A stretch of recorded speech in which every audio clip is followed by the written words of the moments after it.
Sa Good Vibes, mahilig ka bala sa running, weightlifting o kung obstacle challenges? Ini na ang sign para sa imo. Kay man sa pinakauna nga tion, hiwaton sa probinsya ang Musang Obstacle Course Race kag ini pagahiwaton sa Victoria City. May report si Romeo Subaldo.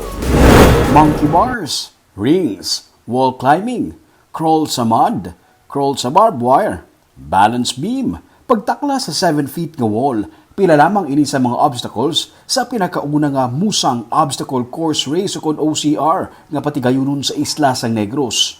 May pang beginners, may pang elite kag, may pang kids. Kalingawan at the same time, pang pabalhas para sa tanan. Sunod sa kay Victoria City Mayor Javi Benitez, luyag nila nga suguran ang ini nga nagakauso karon nga challenge kag bag-o diri sa Isla San Negros.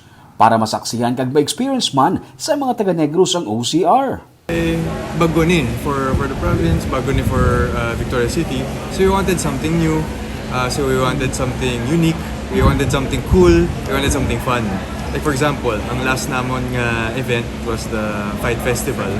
Was really well received. Si Coach Cyrus Cesar Sinal, isa ka World OCR Certified Coach Level 4 ang nag-organize sa event kag challenges. Nagpasalig siya nga mangin masadya ang ining challenge kag may mga teams na gikan sa Luzon, Visayas kag Mindanao nga interesado nga magpasakop. Last week, ang ato just class is about 50. In a matter of days, nag-times 2 siya, nagdoble pa.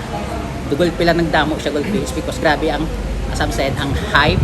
Ito na from Iloilo alone lang is all out Panay is 70 or 80 plus racers. Panay only. So, may mga invitation ko from Manila, damo sila. Mga Philippine team, the same time, Philippine Army na athlete. Isa sa mga rason kung nga aging butang sa Victoria City ang ining event sa kay Benitez kay para magbulig pagid kilala sa Victoria City sa patag sang sports tourism.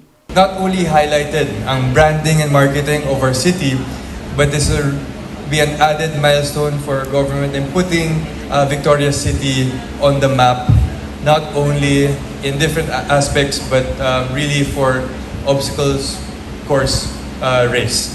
No, so in sports and in tourism. Sa September 30 ang Musang OCR sa Victoria City. Kapin sa 400 ka mga athletes ang ginapaabot kag subong nagasugod na ang registration sa page sa Musang Obstacle Race kag Victoria City Information Office. Kahapon, ginpatigayon ang MOA signing ko po ng LGU sa Victoria City kag ginpangunahan ni Mayor Javi Benitez, Sidlak Foundation Incorporated kag Musang Obstacle Race.